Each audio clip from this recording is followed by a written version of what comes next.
नमस्कार दर्शकों, आप देख रहे हैं दिव्य हिमाचल टीवी। मैं हूं आपके साथ वंशिता शर्मा।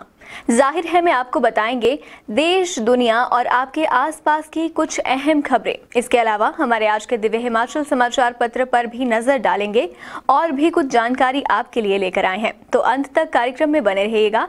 आइए करते हैं शुरुआत। कार्यक्रम की शुरुआत करेंगे अंतर्राष्ट्रीय खबरों से।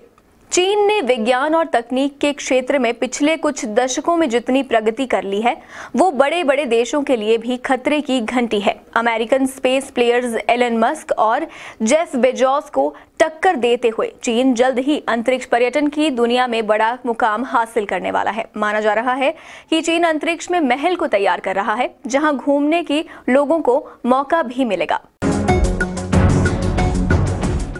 इसके बाद पाकिस्तान की संसद में तय होगा कि इमरान खान की सरकार के खिलाफ लाए गए अविश्वास प्रस्ताव पर वोटिंग कब होगी। संविधान के मुताबिक अविश्वास प्रस्ताव लाए जाने के 3 दिन बाद और 7 दिन के अंदर वोटिंग कराना जरूरी है।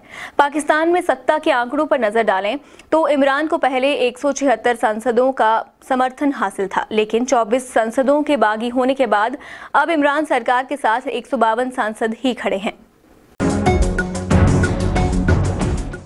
राष्ट्रीय खबरों की ओर रुख करते हैं। कई बार ऐसा होता है कि ट्रेन समय पर नहीं पहुंचती है और हमें घंटों रेलवे स्टेशन पर इंतजार करना पड़ता है। स्टेशन पर यूं बैठे बैठे ट्रेन का इंतजार करते करते लोग बोर हो जाते हैं, मगर अब आप बोर नहीं होंगे, क्योंकि भारतीय रेलवे अब अपने स्टेशनों पर गेमिंग जोन खोल रहा है। जी हां, देश में अपनी तरह का पहला gaming zone KSR Bengaluru city railway station पर खुल गया है। इसके बाद कर्नाटक के मंत्री और भारतीय जनता पार्टी के वरिष्ठ नेता KS ईश्वरप्पा ने गुरुवार को दावा किया कि भविष्य में एक दिन आएगा जब देश के सभी मुसलमान और ईसाई स्वयं को राष्ट्रीय स्वयंसेवक संघ से जोड़ेंगे। कर्नाटक के ग्रामीण विकास मंत्री का ये बयान विधानसभा में चर्चा के दौरान उस समय आया जब विधानसभा अध्यक्ष विश्वेश्वर हेगड़े कागेरी ने हमारा RSS शब्द का इस्तेमाल किया और कहा कि एक दिन आएगा जब विपक्षी विधायक भी यही कहेंगे। हालांकि कांग्रेस सदस्यों ने इस पर आपत्ति जताई है। इसके बाद अगली खबर की ओर बढ़ें तो तमिलनाडु में बिहार की डॉक्टर बेटी के साथ खौफनाक वारदात को अंजाम दिया गया है। वेल्लोर के एक अस्पताल में कार्यरत बिहार की महिला डॉक्टर के साथ गैंगरेप किया गया है। स्थानीय पुलिस ने इस मामले में 5 आरोपियों को गिरफ्तार किया है। राज्य की ओर रुख करें तो जस्टिस फॉर सिख संस्था के अध्यक्ष पन्नू ने मुख्यमंत्री जयराम ठाकुर को चेतावनी पत्र भेजा है। पत्र में 29 अप्रैल को शिमला में भिंडरवाला के झंडे फहराने की धमकी दी गई है। हिमाचल में भिंडरवाले की फोटो लगी गाड़ियों को रोकने पर ऐतराज जताया गया है। पन्नू के पत्र के बाद प्रदेश में खुफिया एजेंसियां सक्रिय हो गई हैं। DGP संजय कुंडू ने भी बैठक बुलाई है। इसके बाद हिमाचल प्रदेश के हमीरपुर जिला मुख्यालय से करीब 10 किलोमीटर की दूरी पर कुनाह और पुंग खड्ड में जगह जगह यूरेनियम के अवशेष मिले हैं। खुदाई करने वाली आउटसोर्स कंपनी ने इसकी रिपोर्ट परमाणु खनिज अन्वेषण एवं अनुसंधान निदेशालय के उच्च अधिकारियों को सौंप दी है। इससे पूर्व वर्ष 2013 में भी ग्राम पंचायत ख्याह के लंबेहड़ा गांव में खुदाई के दौरान यूरेनियम के अवशेष मिल चुके हैं। अगली खबर की ओर बढ़े। हिमाचल प्रदेश में 1 अप्रैल से समारोह स्थलों में 50% क्षमता की शर्त खत्म हो जाएगी। केंद्र सरकार ने 31 मार्च से आपदा प्रबंधन अधिनियम के प्रतिबंध हटाने का फैसला लिया है। सभी राज्यों के मुख्य सचिवों को इस बाबत पत्र जारी हुए हैं। आइए अब एक नजर डालते हैं हमारे आज के दिव्य हिमाचल समाचार पत्र पर।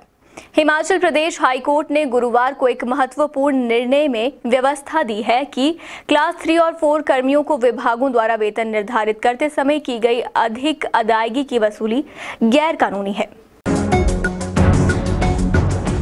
इसके बाद अमेरिकी राष्ट्रपति जो बाइडेन ने गुरुवार को कहा कि यूक्रेन पर रूस के अकारण अनुचित आक्रमण की शुरुआत के 1 महीने बाद गुरुवार को नाटो नेताओं ने ब्रुसेल्स से मुलाकात की।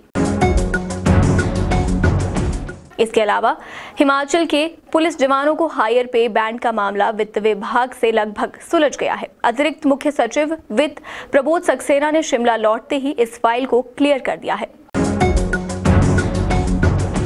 संपादकीय पृष्ठ की बात करते हैं। पूर्व सांसद महेश्वर सिंह के आंसुओं से ढालपुर का मैदान धुल जाएगा या उस पाप की भागीदारी से ये प्रदेश बच जाएगा। जाप ऐतिहासिक मैदानों से उनका अस्तित्व छीन रही है। इस लेख को आप मैदान के लिए आंसू शीर्षक के साथ पढ़ सकते हैं। इसके अलावा आप भूपिंदर सिंह का लेख महाविद्यालयों में खेल प्रशिक्षण हो, इसे भी आप यहाँ पढ़ सकते हैं। इसके अलावा साथ ही कुलदीप चंद अग्निहोत्री का लेख द कश्मीर फाइल्स पर उठा विवाद भी आप यहाँ पढ़ सकते हैं। और छिलकों की छाबड़ी में आपको आत्मचिंतन पूर्ण शर्मा का लेख पढ़ने को मिलेगा। आप इन लेखों को अवश्य पढ़ें। एक अलग से जानकारी आपके लिए लेकर आए हैं। विवेक अग्निहोत्री की film the Kashmir files in दिनों चर्चा में है। इस फिल्म की वजह से विवेक अग्निहोत्री भी चर्चा में आ गए हैं। कुछ लोगों को ये फिल्म बेहद पसंद आ रही है तो कुछ ने विवेक की इस फिल्म को धर्म विशेष से प्रेरित बताया है। इन्हीं में से एक हैं कॉमेडियन कुणाल कामरा। कुणाल ने सोशल मीडिया पर विवेक अग्निहोत्री को ट्रोल करने की कोशिश की, लेकिन उनका दाव उल्टा पड़ गया।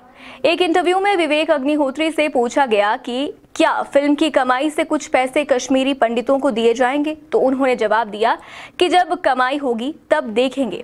इस पर कॉमेडियन कुणाल कामरा ने लिखा, देश के लिए जान देने को तैयार है, लेकिन देश के लोगों को पैसे देने के लिए नहीं। इनके जवाब में एक यूजर ने लिखा, क्या चक दे इंडिया से कमाए गए पैसे का इस्तेमाल महिला हॉकी टीम की हालत में सुधार के लिए किया गया? मंदिर बना नहीं कि आ गए भीख मांगने।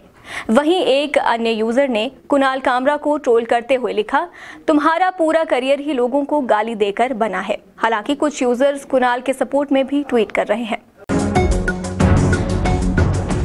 जाहिर है मैं आज के लिए बस इतना ही। अब आपसे मिलेंगे कल। बने रहिए दिव्य हिमाचल टीवी के साथ।